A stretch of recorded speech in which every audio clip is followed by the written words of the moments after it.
आज मैं सभी देशवासियों को ईद की मुबारकबाद देता हूँ कि ईद की बहुत बहुत बधाई।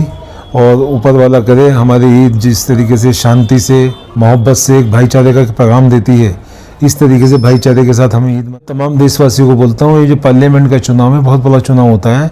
आप किसी भी पार्टी को आप चाहते हो पर परसेंटेज वोट अपनी 100% पोलिंग करें। आप चाहे किसी को भी वोट दें, हम ये नहीं कहेंगे आप किसको वोट दो। जिसको आप अच्छा कैंडिडेट समझते हो, अच्छा एक समझते हो, जो एक भाईचारे की बात करे, एकता की बात करे, उसको वोट दें। ना इस्तीफा की कोई नहीं है। कुछ पॉलिटिकल चंद लोगों ने आपस में फूट डालने की कोशिश की अंग्रेजों की तरह, पर हिंदुस्तान के लोग बहुत समझदार हैं, दिल्ली के लोग बहुत समझदार हैं, राजधानी दिल्ली है ये, पर यहाँ के लोग बहुत समझदार हैं, किसी के बेकाय में आने वाले हैं। भाई मेहरबान कुरैशी साहब जो भाईचारा समिति के अध्यक्ष हैं, साथ ही साथ दिल्ली FPNEMC गाजीपुर दिल्ली सरकार के चेयरमैन भी हैं। सर क्या कहेंगे, क्या मैसेज होगा आपका? आज मैं सभी देशवासियों को ईद की मुबारकबाद देता हूँ कि ईद की बहुत बहुत बधाई।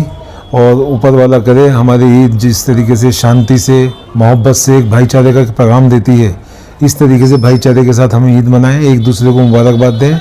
और कमज़ोर लोगों की, गरीब लोगों की, चाहे वो किसी भी कास्ट का हो, किसी भी बिरादरी का हो, उसकी मदद करें। क्योंकि ईद जो होती है ये इबादत की होती है। उसके बाद ज़कात निकलती है, वो ज़कात कमज़ोर लोगों को दी जाती है, ना कि किसी उसको दी जाती है। पहले पड़ोसियों का अधिकार है, चाहे वो किसी भी कास्ट का हो, चाहे वो किसी भी बिरादरी का हो, तो उसको कमज़ोर आदमी की मदद करनी चाहिए ईद के मौके पर। जी, ईद है और यहाँ पे नवरात्र भी शुरू है। और नवरात्रों की भी लोगों को, देशवासियों को शुभकामनाएं देता हूँ। रामनवमी आ रही है हमारी, रामनवमी को भी दिली मुबारकबाद। तमाम देशवासी, हम लोग रमज़ान भी, ईद भी, रामनवमी भी सब मिलके मनाते हैं, दिवाली भी, होली भी, रक्षाबंधन भी।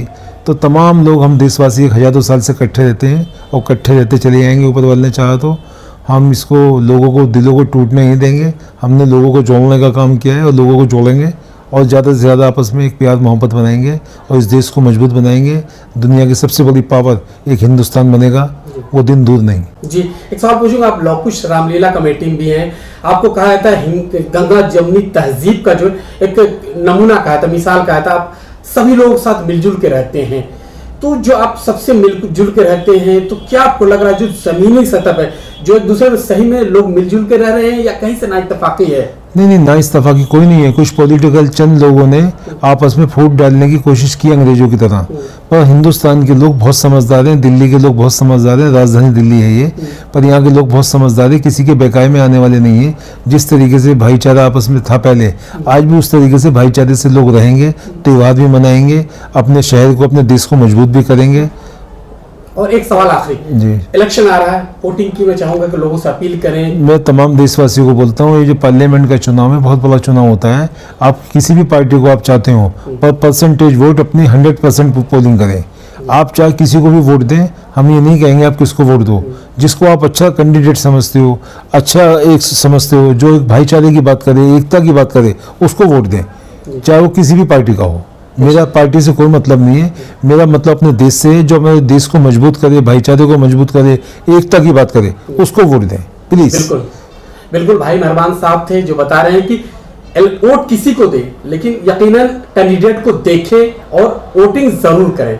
भाई साहब आखिर में चलते थे, एक बार फिर ईद का मुबारक दिन है, पूरे देश में ईद मनाई जा रही। फिलिस्तीन में के लिए लोगों बात कर रहे हैं कि वहां पर मजलूम हैं, तमाम तरह के मजलूम हैं लोग हैं, उनके लिए क्या मैसेज होगा? नहीं, फ़लस्तीन के लोगों के लिए दुआ करना चाहिए कि ऊपर वाला उनको, अपने इजराइल वालों को, फ़लस्तीन वालों को, उनमें आपस में इत्तेफाक करा दे, उसमें एक करा दे। जो आपस में मारकाट होती है वो मारकाट बंद हो जाए, एक उनमें भाईचारा आपस में बन जाए।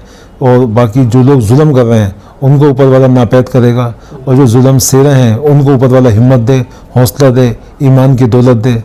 और एक हम तो यही दुआ करते हैं कि ये दोनों एक हो जाएं तो ज़्यादा अच्छा है, क्योंकि भाईचारे में बहुत फ़ायदा है। जी बिल्कुल। और जंग से कभी कोई फ़ायदा नहीं पहुंचा किसी को सिवाय नुकसान के। जी बिल्कुल, बहुत बहुत शुक्रिया भाई मेहरबान साहब, आप हमेशा भाईचारे की बात कर रहे हैं, यहाँ भी आपने भाईचारे का पैगाम दिया, बहुत बहुत शुक्रिया सर। जय हिंद। Thank you.